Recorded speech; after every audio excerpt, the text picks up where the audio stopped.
The Xilinths attempt their shutdown protocol on the Xenomorphs, and it, predictably, has no effect on them. The Xilinths are then left as the only things alive in a stew of hostile organisms whose only function is to eradicate intelligent life forms. Though they cannot harm the Xilinths, the desire to do so is evident in their alien faces and their reflexive, violent impulses.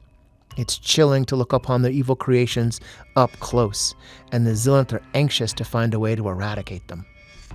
But by the time Xilinth reinforcements arrive and cleanup operations can safely begin, the Xenomorphs on the ship are no longer behaving passively. Certain of their genes had been recoded, it turns out. Their attempt to shut them down had caused genetic damage, causing their incredibly sophisticated biomachinery to effect repairs, recoding some of their genes. Unfortunately, these genes included the ones that prevented aggression against their creators. When the Xilinths attempt to evacuate the Xenomorphs into space, they resist.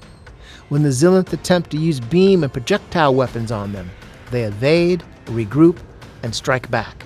When the Xilinths attempt poisons on them, gases, electric shocks, nothing kills them, and they keep learning and adapting, recoding their DNA and overcoming every obstacle and every challenge, murdering sapient Xilinths by the dozen as the fight drags on.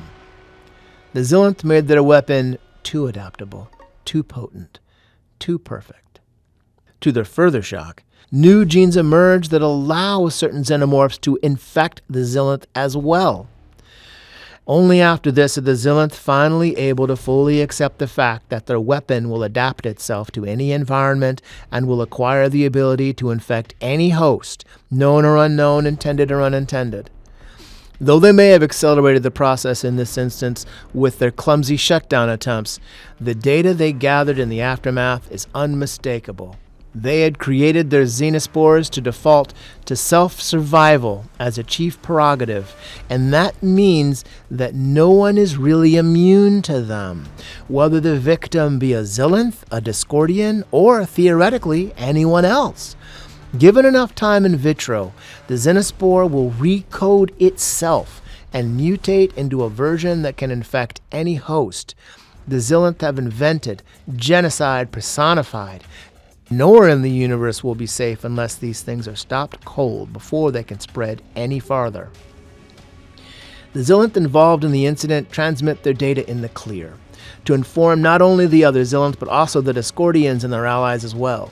The weapon they created is the common enemy of all living things and must be destroyed no matter the cost. And after they're sure their message has been heard, they do the only honorable thing they still can.